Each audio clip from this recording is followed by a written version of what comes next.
लोकतंत्र में अपनी बात कहने और रखने का अधिकार सभी को है। यदि कोई व्यक्ति विधि विरुद्ध कार्य में लिप्त होगा तो वह सूचना जो है चरित्र सत्यापन प्रतिवेदन में अंकित की जाएगी। इसका सीधा सीधा मतलब ये नहीं है कि आम लोगों को धमकी दी जा रही है कि अगर आप प्रदर्शन में शामिल होंगे तो आपको नौकरी नहीं मिलेगी। नहीं, इसका सीधा सीधा मतलब बस इतना ही है, यदि किसी विधि विरुद्ध कार्य में आप संलिप्त होते हैं तो उसके रिपरकशन और उसके परिणाम के लिए भी आपको तैयार रहना चाहिए। सोशल मीडिया पर मंत्रियों और नेताओं के खिलाफ आपत्तिजनक टिप्पणी करने वालों पर नकेल कसने के बाद अब बिहार सरकार बेवजह बवाल काटने वालों पर भी लगाम लगाने की तैयारी में है। बिहार के डीजीपी एसके सिंघल ने सूबे की विधि व्यवस्था को ध्यान में रखते हुए एक पत्र लिखा है, जिसमें उन्होंने इस बात की चर्चा की है कि ऐसे लोग जो बेवजह सरकार या सरकारी तंत्र के खिलाफ किसी प्रकार का हिंसक प्रदर्शन करते पाए गए या उसमें हिस्सा लिया तो उन्हें सरकारी नौकरी और ठेके से वंचित कर दिया जाएगा।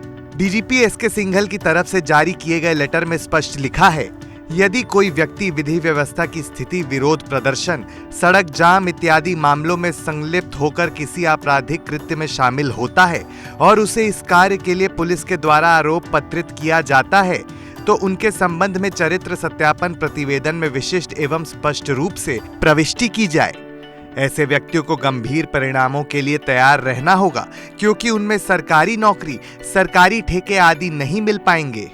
बिहार में अगर आपको सरकारी नौकरी चाहिए तो आपको प्रदर्शन नहीं करना होगा, और अगर आप प्रदर्शन करते हैं तो जाहिर सी बात है आपको ना तो सरकारी नौकरी मिलेगी ना सरकारी ठेके मिलेंगे। बिहार एडीजी की तरफ से ये चिट्ठी जारी की गई है, इसके क्या मायने और क्या संदर्भ। मेरे साथ इस वक्त बिहार के एडीजी हेडक्वार्टर जितेंद्र कुमार है। सर, इसको तुगलकी फरमान नहीं कहेंगे?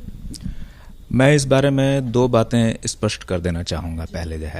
पहली ये कि जो पुलिस महानिदेशक का ये जो आदेश है, ये चरित्र सत्यापन प्रतिवेदन की प्रक्रिया के बारे में है कि पुलिस से जो चरित्र सत्यापन की अपेक्षा की जाती है किसी व्यक्ति के बारे में, तो उसमें क्या क्या सूचनाएं अंकित रहेंगी उसके बारे में है ये, जिसमें ये स्पष्ट किया गया है कि यदि कोई व्यक्ति किसी अपराध में सिद्ध दोष हो, कन्विक्टेड हो, तो वो सूचनाएं रहेंगी। यदि किसी और अन्य अभिलेख में उसका नाम दर्ज है, जैसे किसी के विरुद्ध कोई कांड दर्ज हुआ है, नामजद अभियुक्त है, उस पर सत्य पाया गया है, आरोप पत्रित है, ये सूचनाएं जो है उसमें दर्ज रहेंगी। ये है पहली बात। ये सिर्फ उसके बारे में है। दूसरी बात ये कि जो आपने कहा कि सरकारी नौकरी नहीं मिलेगी या जो है रहना होगा, तो उसके बारे में स्पष्ट कर दें कि पुलिस का दायित्व सिर्फ इतना है कि यदि किसी व्यक्ति के बारे में एंटीसीडेंट वेरिफिकेशन के रूप में चरित्र सत्यापन प्रतिवेदन मांगा गया है तो उनको अभिलेख के आधार पर पूरी सूचनाएं उपलब्ध करा दें। इसके बाद उसका उन सूचनाओं का वे क्या उपयोग करते हैं अथवा उसके आधार पर क्या निर्णय लेते हैं, ये संबंधित विभाग, नियोजककर्ता, चाहे वे सरकारी हों या निजी हों, उनकी अपनी नीति और विवेक पर निर्भर करेगा। हम सिर्फ उनको सूचना उपलब्ध करा रहे हैं। और दूसरा, आपने एक और बात कही कि जो है कि धरना प्रदर्शन के बारे में जो है, इसमें मैं स्पष्ट कर दूं कि लोकतंत्र में अपनी बात कहने और अपनी बात कहने रखने का अधिकार सभी को है, और उस अधिकार से ये आदेश जो है कहीं किसी प्रकार की छेड़छाड़ नहीं करता है।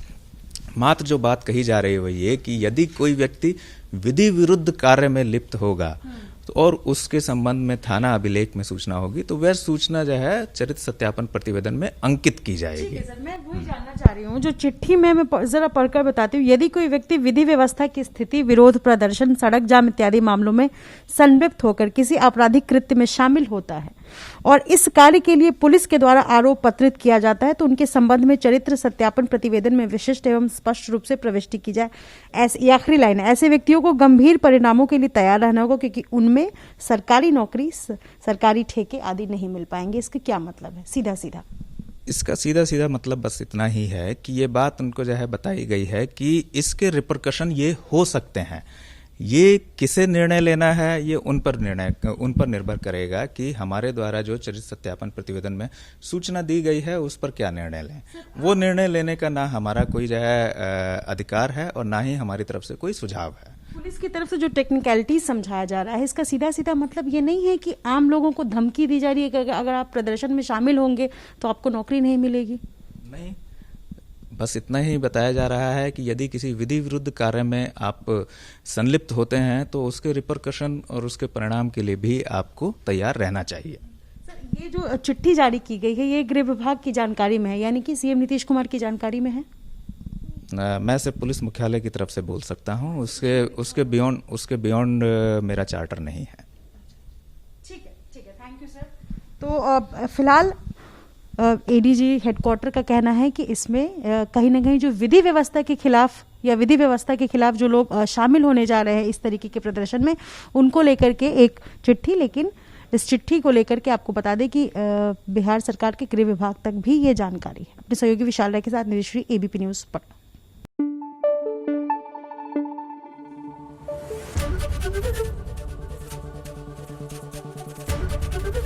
एबीपी न्यूज आपको रखे आगे।